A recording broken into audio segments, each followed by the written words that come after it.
So I was talking to my colleague as well, Tom Keene, earlier this hour, last hour, and he said to keep a close eye on the Europe region, that he's hearing perhaps talk of a downgrade. We're watching the euro in particular get hammered today. It's back above $1.36, but it breached that 1.36 level earlier.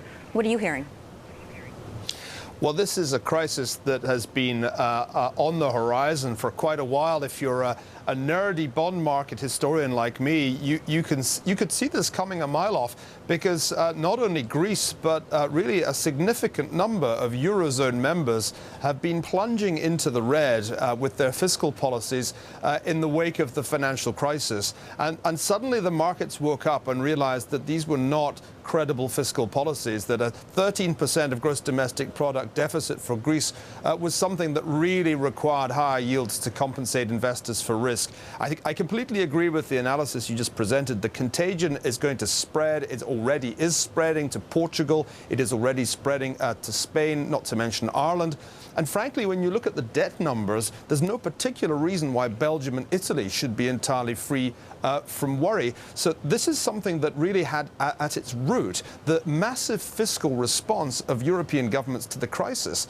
And I think Tim Bond's point that this could spread beyond Europe is really worth dwelling on. I looked at the IMF numbers for gross debt to GDP today for developed economies. The United States is number 6. It is not that far behind Greece in terms of the size of its debt and the problem it's going to have getting back into any kind of balance in the foreseeable future. All right, since you're a self-described bond nerd, Dr. Ferguson, how do you contain these ripple effects?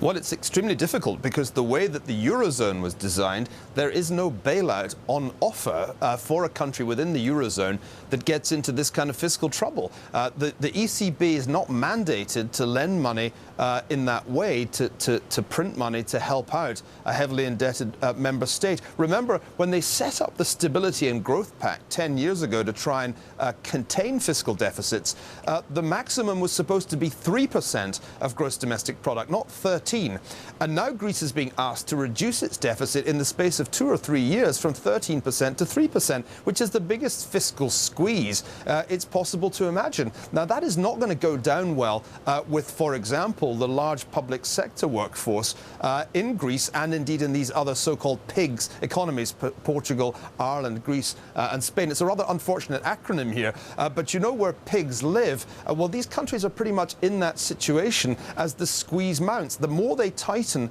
their fiscal policy, the worse their economies are going to do, the more unemployment there will be, and I would imagine there will be general strikes in Athens and in other countries pretty soon.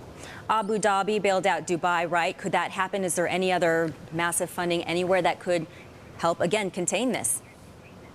Well, I'm not aware of any massive oil producers inside the Eurozone that can easily write a check. The expectation at Davos last week was, of course, that the Germans would come through, because the Germans nearly always write checks for peripheral countries in the European Union. But this is getting harder and harder to sell to a German electorate. After all, the Germans had some of the toughest times last year. Their GDP contraction was somewhere in the region of 5%.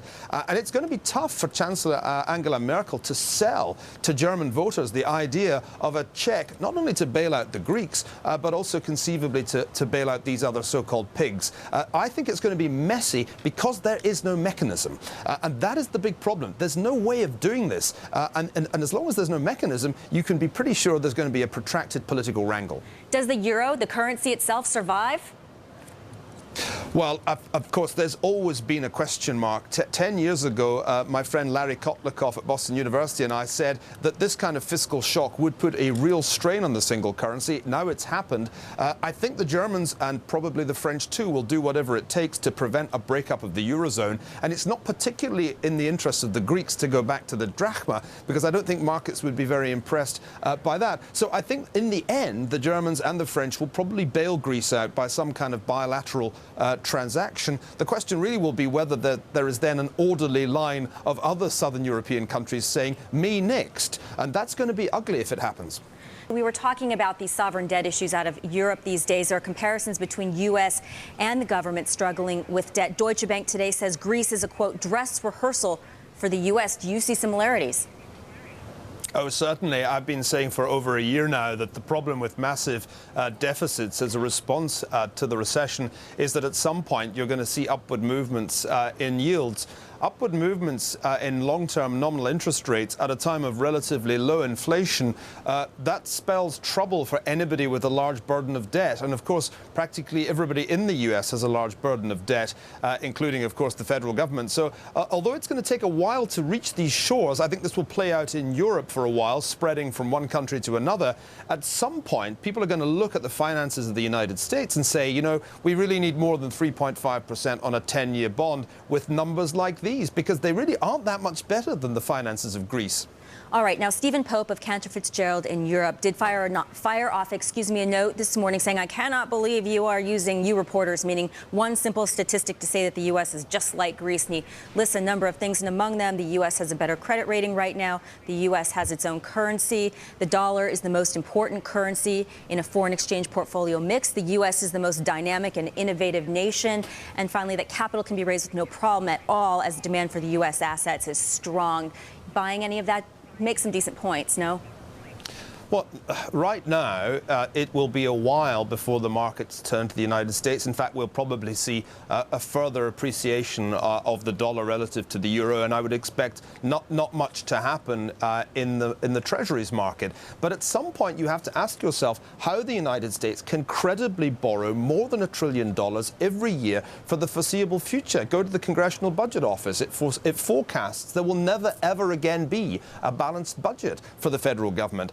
And I would urge him to read my good friend Ken Rogoff's recent paper published in January, which makes the point that once debt GDP passes the 90% level, then you will see a decline in growth and you will ultimately see a rise in inflation. Now, that's based on historical research, which obviously he's not aware of. Now, people continue to pile into U.S. Treasuries. What is your take on this view of the U.S. as a safe haven here? Because, as you know, our Congress just increased the national debt ceiling, yet there's so much debt out there, yet people still want to own U.S. Treasuries. Well, these are the same people who didn't think there would be a problem in Greece, Portugal and Spain 6 months ago. I mean, it's only a matter of time before they do the math, and the math is horrible for the United States. Simply because the U.S. has the international currency of first resort, the dollar, doesn't mean that the United States is completely free from the law of finance. And the law of finance says that once you get a debt-GDP ratio much above 90%, it has implications for yields on government bonds. And that's as simple as it gets. Now, it seems to me that at some point, and I think it is over the next 6 to 12 months, there is going to be a re-rating, a reappraisal of U.S. fiscal prospects. And that, it seems to me, will be the moment of truth. Because when you get rising nominal yields at a time of low inflation, just to repeat the key point, having a very large burden of debt, cumulatively in excess of 350% of GDP if you add public and private debt together, that's a recipe for slow growth. And I'm afraid that's the outlook for the United States, even if for the moment it seems like a safe haven.